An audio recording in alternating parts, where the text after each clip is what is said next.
नमस्कार सर। नमस्कार सत साहेब। सर क्या नाम है आपका? जी मेरा नाम गोविंद राम शर्मा पचौरी है। सर कहाँ के रहने वाले हैं आप? मैं मथुरा वृंदावन यूपी उत्तर प्रदेश से हूँ। मेरा गांव जौनाई है। सर क्या काम करते हैं आप? जी मैं एक डेंटल डॉक्टर हूँ। मैंने 3 साल आर्मी हॉस्पिटल में काम किया है, जहाँ की गुड़गांव में है एक Dunda Hera ECHS polyclinic, ex servicemen's contributory health scheme, उसमें मैंने काम किया हुआ है। और 12 साल मैंने गुड़गांव में खुद का अपना क्लिनिक चलाया हुआ है। और अब प्रेजेंट में मैं हमारे मथुरा में KD डेंटल कॉलेज है, उसमें मैं कार्यरत हूँ। सर संत रामपाल जी महाराज से नाम दीक्षा कब लिया आपने? सर मैंने जगत गुरु तत्वदर्शी संत रामपाल जी महाराज से नाम दीक्षा ली 2011 में। सर संत रामपाल जी महाराज से नाम दीक्षा लेने से पहले आप क्या भक्ति साधनाएं करते थे? सांसारिक रूप से मैं जो भक्ति साधना करता था तो वो ही आपकी कह देते हैं कि ना बुढ़िया पुराण, वो ही मैं करता आ रहा था। जैसे दुर्गा जी की पूजा करना, शंकर जी की पूजा करना। हमारे ब्रज में कृष्ण जी को मानते हैं तो हम कृष्ण जी की पूजा करते थे। हमारे मम्मी पापा ने, बाप ने जैसा भी हमको सिखाया, इनकी हम पूजा करते आ रहे थे, तो इन्हीं की हम पूजा करते थे। सर आपने बताया कि आप दुर्गा जी की पूजा करते थे, कृष्ण जी की पूजा करते थे, तो इन सब भक्ति साधनाओं से क्या लाभ मिले आपको? जी लाभ तो मेरे को आज तक कोई मिला ही नहीं। जबकि मेरे पिताजी कहा करते थे कि हनुमान चालीसा का पाठ किया करो। मैं ऐसी ऐसी विपदाओं में फंसा जहां कि मैंने एक जगह पे बैठ करके 7 बार हनुमान चालीसा डेली पढ़ता था, डेली दुर्गा सप्तशती का पाठ करता था, लेकिन मेरे को कोई भी रिजल्ट हाथ नहीं आया। मेरे को किसी भी देवता ने मेरी कोई हेल्प नहीं करी। रियली बात यही है कि मैं आज तक ये नहीं समझ पाया कि अगर ये देवता है तो मेरे को सुख क्यों नहीं मिल रहा है। इनकी भक्ति साधना करने के बाद भी मेरे को ना तो कोई आर्थिक लाभ मिला, ना मेरे को सामाजिक लाभ मिला, ना मेरे को कोई नौकरी, जो पैसा जो होता है वो मेरे को कुछ भी लाभ नहीं हुआ। सर आपने बताया कि आप हनुमान जी की पूजा करते थे। जब आपको दुख आता था तो आप वहीं बैठकर 7 बार हनुमान जी का पाठ करते थे, लेकिन आपको उस भक्ति से कोई लाभ नहीं हुआ। तो फिर संत रामपाल जी महाराज की शरण में आप कैसे आए? ये मैं आपको बताना चाहूँगा कि संत रामपाल जी महाराज की जानकारी ये मेरे को 2011 में गुड़गांव में मिली। वो कैसे मिली कि मैं अपनी क्लिनिक पर जा रहा था। मेरी गुड़गांव में एक क्लिनिक है दांतों की, उस पर मैं जा रहा था तो कोई किराए के लिए कमरा पूछने के लिए मेरे से आया कि भैया यहाँ पर कोई कमरा है क्या? तो मैंने कहा था हाँ, सामने वाला कमरा खाली है। तो उन्होंने वो कमरा ले लिया। तो दूसरे दिन उन्होंने वो पोस्टर लगा दिया जो रामपाल जी महाराज के जो सेवकों के लिए वो सेवा देते हैं, तो अवश्य जानिए। तो मैंने उसको पढ़ा कि इन्होंने क्या लगाया है, कि उसमें दिया हुआ था ब्रह्मा विष्णु महेश के माता पिता कौन हैं, ऐसे करके उनके कई क्वेश्चन थे। तो मैंने ये सोचा कि मतलब कहाँ कहाँ से संत पैदा हो गए जिन्होंने ब्रह्मा विष्णु महेश के माँ बाप भी पैदा कर दिए। क्योंकि मैं अपने आप को बड़ा विद्वान पंडित मानता था, क्योंकि मैं कृष्ण का रोल में अदा कर चुका था, रामलीला में मैं राम जी का रोल अदा कर चुका हूँ। तो ये देखते हुए कि यार मेरे से ज़्यादा कौन जान सकता है कि इनके बारे में, और ये बोलते ब्रह्मा विष्णु महेश के कोई माता पिता हैं। तो मैंने अपनी घरवाली से कहा कि एक ना एक दिन मैं इनसे जरूर साक्षात करूंगा और उनको बताऊंगा कि आप दुनिया में गलत ज्ञान दे रहे हैं। तो एक दिन मैंने क्या किया कि अपनी घरवाली को बुलाया। मैंने कि चलो आज इनसे साक्षात करते हैं, क्लिनिक पे हम बाद में जाएंगे। तो मैंने उनको बुलाया, मैंने कि खटखटाई कुंदी, तो वो बाद हाँ जी। मैंने कि ये आपने क्या लिख रखा है कि ब्रह्मा विष्णु महेश के माता पिता कौन हैं? मैंने हाँ, तो ये हमारे वो बोल रहे थे कि ये तो हमारे गुरु जी बताते हैं। मैंने क्या बताते हैं, कौन है इनके माता पिता? इनको तो कोई माता पिता है ही नहीं, ये तो अजरो मर हैं, और आप कहते हैं कि माता पिता हैं। तो उन्होंने मेरे से ज्ञान चर्चा की, मैंने उनसे ज्ञान चर्चा की। तो आप यकीन मानना कि उन्होंने ऐसे ऐसे तर्क मेरे को दिए, क्योंकि मैं भी पहले से भक्ति में था, चाहे मैं किसी की भक्ति करता था, किसी की भक्ति करता था, लेकिन मैं इस भक्ति में था। तो मेरे को वो ज्ञान एक्यूरेट समझ में आ गया कि रियली में ये है। तो मैं पानी पानी हो गया उस ज्ञान को सुन के। मैंने कि रियली में अगर ऐसा ज्ञान है तो भाई मैं अब तक कहाँ था? मैं क्या अवमान कर बैठा था कि मेरे अलावा कोई और भी कोई इतना ज्ञानी हो सकता है, कोई इनसे वो साक्षात करने के लिए सोचे? तो मैंने कहा तो आप मेरे को कुछ दीजिए। तो उन्होंने मेरे को एक चिप दी। वो बोल रहे थे इनमें हमारे मंत्र हैं, मंत्र तो हम आपको देंगे नहीं, आप ये केवल सत्संग सुन लीजिए। तो उन्होंने मेरे को एक चिप दी और एक मेरे को ज्ञान गंगा दी। तो आप यकीन मानना कि मैंने वो ज्ञान गंगा और चिप कैसे सुनी वो मैं आपको बताता हूँ अभी। कि मेरी क्लिनिक का टाइम था सुबह 9 बजे से रात को 9 बजे तक। तो 9 बजे जैसे मैं क्लिनिक से आया तो मैं अपने बच्चों को बोल देता कि आप सभी सो जाओ और मैं ये ज्ञान देखता हूं, ज्ञान की कंपैरिजन करता हूं कि ज्ञान कहां तक कैसे कैसे सत्य है। तो तकिया लगा करके एक तरफ मैंने ज्ञान गंगा रखी, एक तरफ मैंने अपनी गीता जी रखी। तो मैंने एक एक श्लोक, एक एक अध्याय पढ़ के देखा। तो ये करीबन मेरे साथ में सिलेबस मैंने पूरा पढ़ा, तो मेरे साथ में ये हुए करीबन 2 महीने हो गए। 2 महीने हो गए तो एक दिन मैंने सिर पकड़ लिया, हे भगवान, ये दुनिया क्या कर रही है और मैं क्या कर रहा हूं? ये वास्तव में ये ज्ञान अगर ऐसा है तो अब तक किसी को पता क्यों नहीं था? तो मैंने उनसे कहा कि भाई ये ज्ञान पूरी तरह से मेरी समझ में आ चुका है, अब आप बताइए आप मेरे को नाम दीक्षा कब दिलवाएंगे? तो उन्होंने कहा भगत जी अभी तो हमारे पास टाइम नहीं है, क्योंकि हम तो 3 महीने में जाते हैं, आप 1 महीने रुक जाइए। मैंने कि अब मैं 1 महीने की चलेगा, मैं 1 दिन भी नहीं रुकूंगा कैसे भी हो।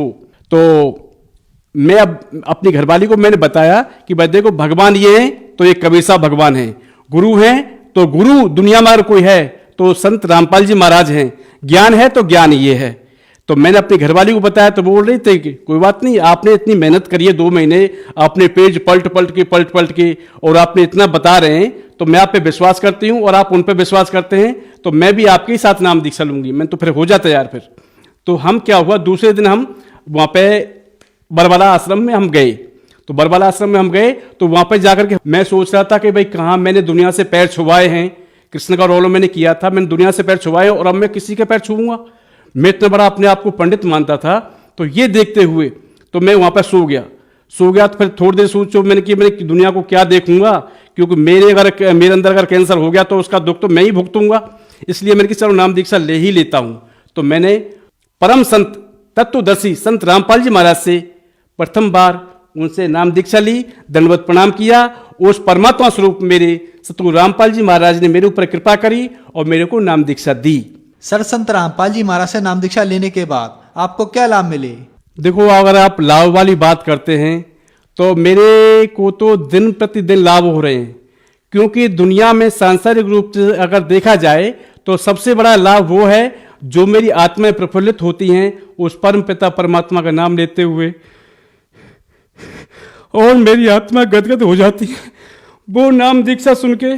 जो मेरे परम संत गुरु रामपाल जी महाराज ने मेरे को जो नाम दीक्षा दी है, जो मंत्र दिए हैं, उनको स्मरण करके मेरे रोम रोम खिल उठते हैं। और दुनिया का अगर सबसे बड़ा, सबसे अच्छा और सबसे सुंदर अगर कोई नाम है तो वो सतनाम मेरे को मालिक ने दिया है। मैं क्या कहूँ उस परमात्मा के बारे में। मैं इतना ही कह सकता हूं कि उन्होंने मेरे ऊपर बड़ी दया करी जो मेरे को नाम दिए। और मेरा नाम लाभ सुनाऊं आपको तो मैं गिनती तो मैं क्या करूं, लेकिन 2-4 मैं लाभ आपको बता दूं जो कि अभी फिलहाल के ही मेरे गुजरे हुए हैं। एक्चुअली में क्या है कि मैं जैसे क्लिनिक करता हूं तो सबसे पहला लाभ मैं आपको वो बताता हूं कि मैंने जैसे क्लिनिक हम शाम को बंद करते हैं तो जहां पे हम पैर झाड़ के हम अंदर जाते हैं, तो पैर झाड़ के जैसे मैंने क्लिनिक बंद करी तो मैंने अपना पैरदार झाड़ा और अंदर रख दिया, तो मैंने ताला लगा दिया। दूसरे दिन मैं आया तो देखा तो उस पर 1 हाथ लंबा सांप मरा हुआ पड़ा है। अब आप ही सोचो कि मैंने वो सांप देखा नहीं और वो सांप अंदर आके से गया, अंदर आया तो फिर मारा किसने वो सांप? तो ये परम संत गुरु रामपाल जी महाराज की ही कृपा है, क्योंकि वो काल रूप में सांप आया था और मेरे को वो खाने वाला था, तो परमात्मा ने उसको अंदर ही अंदर मार के और प्रमाणित करने के लिए वो पैरदान पर ही छोड़ दिया। नंबर 1। नंबर 2, 7 साल पीछे, हालांकि मेरे के 2 बच्चे मेरे पहले ही थे, 7 साल पीछे मेरे को 1 बच्चा परमात्मा ने और दिया। तो वो बच्चा ऐसे दिया कि मतलब बच्चा पैदा हुआ तो केवल नाम मात्र ही कह सकते कि हाँ लड़का हुआ है। बाकी वहां के डॉक्टर बोले कि गोविंद जी आपके जो बच्चा जो है ये समझ लो कि यहाँ पे हो ही गया है, बाकी हम ये नहीं कह सकते कि मरा हुआ है, ये भी नहीं कह सकते कि ये जिंदा है। और आप कृपा करके ऐसा करिए, यहाँ मथुरा में एक कोई दीप नाम से कोई नर्सिंग होम है, वहां पे आप जाइए और इस लड़के को लेके जाइए, जिससे कि आपका अगर लड़का बच जाए तो अच्छी बात है। मैंने कहा जी वहां पे पैसे कितने लगेंगे? तो उन्होंने बताए थे कि वहां पे कम से कम 30-40 हज़ार रुपये आपके खर्च होंगे और आपका ये बच्चा हो सकता है बच जाए फिर भी। मैंने कहा जी मेरे पास नहीं है 4,000 रुपये भी, आप बताइए कि आप अगर यहाँ पे कुछ ट्रीटमेंट करते हो तो बताओ। नहीं, हम यहाँ पे आपके हाथ जोड़ते हैं, आप बच्चे को ले जाइए, इतना जरूर है, आपका बच्चा यहाँ पे हो गया है। तो मैंने कहा मैं क्या करूं फिर? वो उन्होंने कहा ऐसा एक काम करो, अगर आपके पास पैसा नहीं है तो मथुरा में स्वर्ण जयंती है, मैं आपको इमरजेंसी लेकर के और इस बच्चे को मैं आपको वहां पे भिजवा रहा हूं और आप भी साथ में जाइए। मैंने ठीक है जी। तो हमने ऑटो करके मेरी चाची, मेरी माँ और मेरी घरवाली सभी हम जो है ऑटो करके वहाँ पे गए स्वर्ण जयंती में, और जा करके मैं डॉक्टरों से जाके मिला। डॉक्टरों से मिला तो डॉक्टरों ने कहा दिखाओ बच्चा कहाँ पे है। तो बच्चे की नब्ज नाड़ी देख करके, सब जगह देख करके, तो मेरे को कहा हाथ लगा के ऐसा करो बाहर निकल जाओ सुबह सुबह, क्योंकि हम सुबह सुबह उन्होंने डॉक्टर ने वहाँ स्वर्ण जयंती हमको भेजा था, बोल रहे थे बाहर निकल जाओ। सुबह सुबह क्या मूड खराब करने आ गए यहाँ पे, बच्चा मरा हुआ है और हमारा हॉस्पिटल बदनाम करने के लिए आए हो, चलो निकलो वहाँ से। ऐसे ही मेरे को निर्फात वालों ने बोल दिया भाई कि आपके हाथ जोड़ते हैं आप ले जाओ, और ऐसे ही स्वर्ण जयंती वालों ने बोल दिया भैया आप यहाँ से जाओ, ये बच्चा आपका कोई बचने की कोई उम्मीद नहीं है। तो मैं वो बच्चा, जब उन्होंने डॉक्टर ने मृत घोषित कर दिया उस बच्चे को, तो मैंने फिर हार के यही सोचा कि हारे का सहारा मेरा सतगुरु रामपाल जी हमारा। तो मैंने वहां पे कॉल लगाई और ये कहा उनसे कि मेरे परमपिता परमात्मा आपकी कृपा से मेरा बच्चा हुआ है और ये बच्चा डॉक्टरों ने मृत घोषित कर दिया है। हे परमपिता, अगर ये आपकी आत्मा है, हे मालिक, तो इसे बताइए मैं क्या करूं, मेरे पास इतना पैसा भी नहीं है। तो मेरे वहां से मेरे को जवाब मिला कि सतगुरुदेव का जवाब आया है, सतगुरुदेव रामपाल जी महाराज का जवाब आया है कि आप इस बच्चे को लेकर के घर जाओ, इसको कुछ नहीं होगा, ये परमात्मा द्वारा भेजा हुआ बच्चा है। तो मैं सतगुरु रामपाल जी की आज्ञा से बच्चे को अपने घर लाया और रास्ते में ही बच्चे ने बोलना, रोना, दूध पीना अपनी माँ का शुरू कर दिया। तो मैं इस बात से, और मेरी मम्मी भी आश्चर्यचकित रह गई और मेरी चाची भी आश्चर्यचकित रह गई कि मतलब अभी तो बच्चा मृत घोषित था और अभी ये दूध पीने भी लग गया। तो ये परमात्मा ही की ही कृपा है जो कि आज बच्चा मेरे को स्वस्थ मिल रहा है और मृत बच्चा मेरा आज मेरी गोदी में, मेरे आंगन में हंसता खेलता डोल रहा है। और दूसरा लाभ मैं आपको बताऊं कि मैं डॉक्टर होने के नाते मेरा क्लिनिक गुड़गांव में था, तो मैं किसी काम से एक पहाड़ी इलाके से मैं गुजर रहा था। गुड़गांव में थोड़ी एक पहाड़ी है, तो एक आदमी मेरे पीछे और बैठा हुआ था स्कूटर पे, वो था उत्तराखंड का मनीष कन्याल नाम का। तो बैठा हुआ था, तो अचानक ही हमारा पेट्रोल खत्म हो गया और वहां से पेट्रोल पंप था करीब 3-4 किलोमीटर आगे। तो क्या हुआ, हम पैदल दोनों उसको स्कूटर को धक्का मार के ले जा रहे थे। तो एक लड़का आया करीब 20-25 साल का, बोल रहा था, हरियाणी भाषा में बोल रहा था, भाई क्या हो गया भाई। मैंने कहा भाई कुछ नहीं हुआ, कोई नहीं, वह नहीं कुछ तो हो गया होगा स्कूटर में। मैंने भैया कुछ नहीं, पेट्रोल खत्म हो गया है। तो उन्होंने कहा तो पेट्रोल ले ले फिर। मैंने कहा मेरे को पेट्रोल नहीं चाहिए आपकी। मैंने क्यों नहीं चाहिए? मैंने नहीं, हमारे गुरुजी रामपाल जी महाराज ने ये कहा है कि किसी का जो है एहसान अपने ऊपर मत रखना, तो आप तो पेट्रोल दे के चले जाओगे और आपका एहसान हमारे ऊपर हो जाएगा, तो इसलिए हम आपका पेट्रोल नहीं चाहते, आप हमें माफ करें और आप जाइए। तो उसने क्या किया कि अपनी मोटरसाइकिल मेरे स्कूटर के आगे खड़ी कर दी और बोला कि पेट्रोल तो आपको लेना पड़ेगा। मैंने कहा भैया आपके हाथ जोड़ते हैं, क्यों लड़ाई करते हो भाई, हमको पेट्रोल नहीं चाहिए आपका, वरना पेट्रोल तो आपको लेना पड़ेगा। तो मैंने कहा मैं एक शर्त पर पेट्रोल ले सकता हूं कि आगे 3-4 किलोमीटर आगे वो पेट्रोल पंप है, आप मेरे से वादा करो कि वो पेट्रोल आप मेरे से वहां पे भरवाओगे, मैं आपका पेट्रोल भरवाऊंगा। हाँ ठीक है ठीक है ठीक है, आप पेट्रोल लो पहले। मैंने कि पेट्रोल में, फिर भी मैंने एक बहाना लगाया, मैं पेट्रोल कहां से लूं, मेरे पास ना बोतल है ना गिलास है ना कुछ भी नहीं। बंद देखो, बहाना मत बनाओ, ये पहाड़ी इलाका है, यहाँ पर सभी ने दारू बारू पी होगी, तो जो है आप कोई गिलास विलास उठा लो, वहीं से पेट्रोल आ जाएगा उसमें। मेरे कमाल का आदमी है, बताओ, कोई तो मांगने से पेट्रोल नहीं देता और ये बंदा मेरे को उपाय भी बता रहा है कि आप झूठे गिलास उठा लो और उसमें पेट्रोल डाल के अपने स्कूटर में डाल लो। तो मैंने फिर भी ऐसे, मैंने मालिक की मर्जी होगी ऐसी, तो मैंने वो पेट्रोल अपने स्कूटर में डाल दिया। तो आप यकीन मानना, मैं विश्वास के साथ में आपको गवाह सबूत पेश कर सकता हूं, ये कह सकता हूं कि मैंने अपना स्कूटर स्टार्ट किया और मैंने उससे कहा भी आप भी मेरे आगे आगे चलो और आप जो है मैं आपके मोटरसाइकिल में पेट्रोल डलवाऊंगा। तो आप यकीन मानना, मैंने किक मारी, उसने किक मारी, आंखों आगे वो बंदा गायब हो गया। मेरे को ये भी नहीं कि कोई रोड हो कि वो गायब हो गया और सीधा सीधा 4-5 किलोमीटर क्या है, खूब सीधा सीधा मेरे को रास्ता दिख रहा है, मेरे को वो बंदा दिखाई नहीं दिया।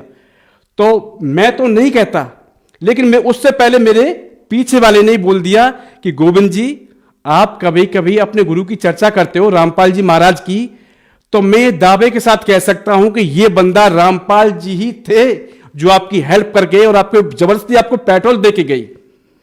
तो मैं बड़ा खुश हुआ और प्रफुल्लित हुआ, है मेरे सतगुरु रामपाल जी महाराज, आपकी दया आपकी मेहरबानी ऐसी बसते रहे इस दास के ऊपर।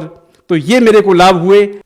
एक चौथा आपको और बताऊं मैं कि मैं कोसी साइड से आ रहा था, मेरे यहाँ पे एक शहर पड़ता है, वहां से मैं आ रहा था, तो जैत के पास आकर के कि मेरा स्कूटर अचानक ही मतलब सीज हो गया, पूरा इंजन जाम हो गया और स्कूटर था कम से कम 60-70 की स्पीड पर।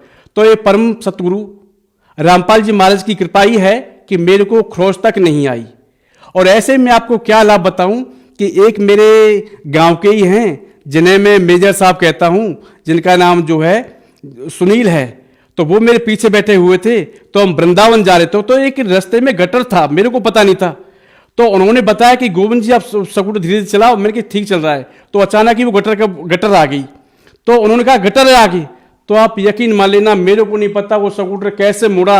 एक बुनियाद पर ही परमात्मा ने ऐसा स्कूटर मोड़ दिया कि पूरा मैं दोनों बच गए। और वो भी मेरे को पीठ थपथपाने लगा, वाह तेरी ड्राइविंग क्या कमाल की ड्राइविंग है तेरी। मैंने कि मेरी क्या ड्राइविंग भैया, वो मेरे परम पिता सतगुरु रामपाल जी महाराज जी ने ही मेरे को बचाया है, नहीं तो इस गड्ढे में तो स्कूटर भी खत्म होता और हम भी खत्म होते। ऐसे ऐसे अनेकों लाभ है। सर जी मैं आपको एक बात बताना भूल गया कि आज से करीबन महीने 15 दिन पहले की बात है कि मेरी जो घरवाली है, मेरी जो धर्मपत्नी है, तो उन्होंने नाम दीक्षा ले रखी है, मेरे साथ ही ली थी। तो उन्होंने क्या किया कि मतलब घर की कुछ सफाई करी थी, तो हमारे परमात्मा स्वरूप रामपाल जी महाराज हमारे हाथों में ना एक रक्षा सूत्र बांधते हैं और वो ये कहते हैं बेटा कि ये तुम्हारी रक्षा करेंगे और मर्यादा में रहते हुए भक्ति करना। तो मेरी घरवाली ने क्या किया कि उस रक्षा सूत्र को काट के और अग्नि में जला दिया कि शाम को मैं नया रक्षा सूत्र पहन लूंगी। तो आप देखिए काल का प्रभाव कि काल दुनिया के पीछे और हमारे पीछे कैसा लगा हुआ है कि मतलब 1 घंटा तब हुआ, उससे पहले उसको बिजली ने पकड़ लिया और बिजली ने ऐसा पकड़ा कि जीभ पलट के अंदर मुंह में घुस गई और 3-4 धक्के खा करके वो खाट पर आके गिर पड़ी। तो मेरी माँ ने, मेरी भुआ भी थी वहां पे, सभी ने उसको शरीर को दबाया, बच्चे उसके शरीर के ऊपर चढ़े, आध घंटे पीछे जाकर के उसको होश आया।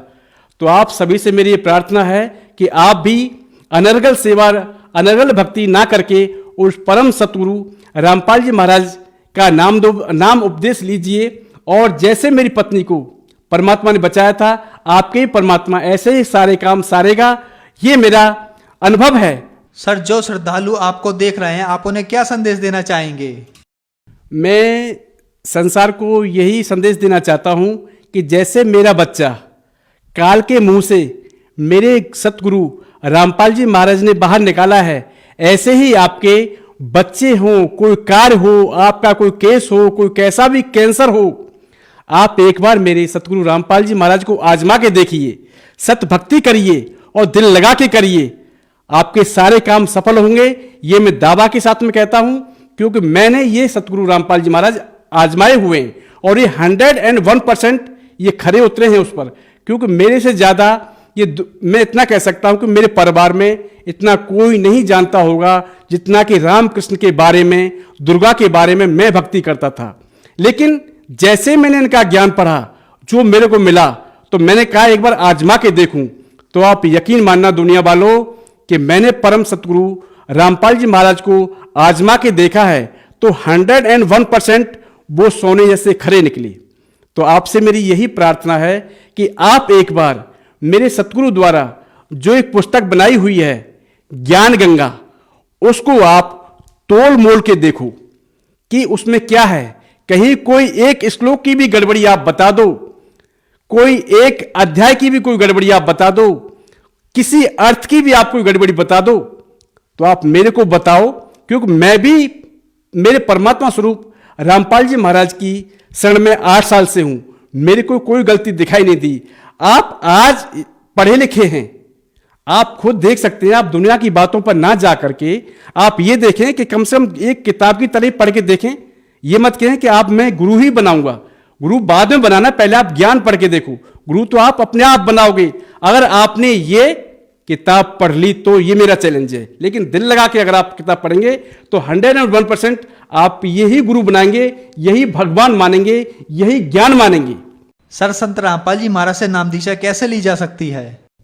देखो, उनसे नाम दीक्षा लेने के लिए आप टीवी चैनल रात को आता है तो उस पर एक पीली पट्टी आती है, उसमें आश्रम के नाम, पते, एड्रेस सब आते हैं। आप किसी भी नंबर पर एक कॉल करिए, आपको पूरा जो है, आप जहां भी नाम दीक्षा केंद्र जहां से भी आप बोल रहे हैं वहां का वो आपको एड्रेस दे देंगे। वहां पर जाकर के आप नाम दीक्षा लीजिए और अपना कल्याण करवाइए। धन्यवाद सर। सत साहेब।